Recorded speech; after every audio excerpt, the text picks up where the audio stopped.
In the greatest name of Almighty Allah, who is Rahman and Rahim. Welcome back to Dr. Najam Lectures. Today we are going to measure the blood pressure, heart rate and the pulse in the patient. First of all, before making the blood pressure, you have to note the parts of the sphygmomanometer, because for making the blood pressure, we use a device which is called as the sphygmomanometer. So this is the inflator cuff. This is the bulb by which we can increase the pressure in the inflator cuff for blocking the artery, and this is the pressure gauge by which we can read the pressure, or what is the pressure, the systolic or either it is the diastolic.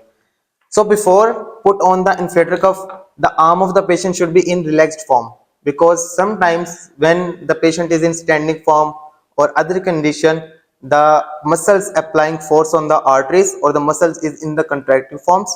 So this can give us the false blood pressure. So the arm of the patient is in the relaxing form. You can put on the inflator cuff on the arm of the patient, superior to the cubital fossa, and you can tie this. After this, you can measure the space. The two finger space should be present between the inflator cuff and the arm. Now fix the gauge on the inflator cuff for taking the readings, and then palpate the artery, because you have to put the stethoscope on this artery to listen to the sounds, the systolic sound. So I palpated the artery in the cubital fossa, which is usually medially to the arm, and then place the stethoscope at this point.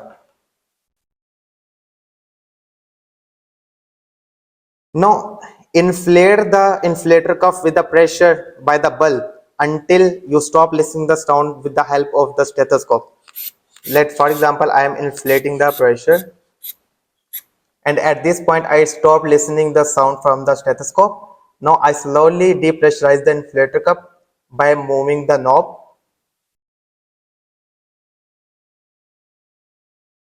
The first point at which I hear the sound is the systolic pressure, and the second point at which I stop listening the sound is the diastolic pressure. Now I will again measure the second time. For example, I stop listening the sound at that point. Now slowly deflated the inflator cuff, and again note the systolic and the diastolic blood pressure. Now in that case, the blood pressure is actually the normal, which is the 120 by 80 millimeter of the mercury. So this is all about how we can measure the blood pressure. Now we are going to measure the heart rate of the patient. For the heart rate, we know that we have to measure at the apex beat, and the apex beat we auscultate on the left fifth intercostal space at the mid-clavicular line.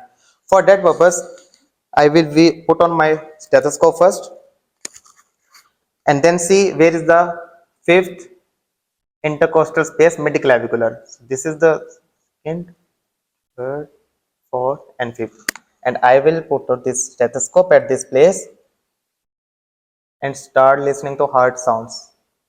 I can properly listen to the heart sounds.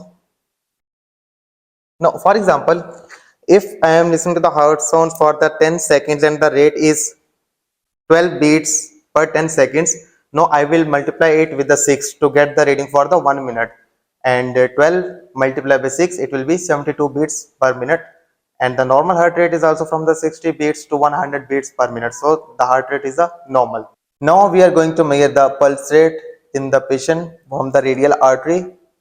Place your hand at this location and place the index finger and the middle finger at the radial artery.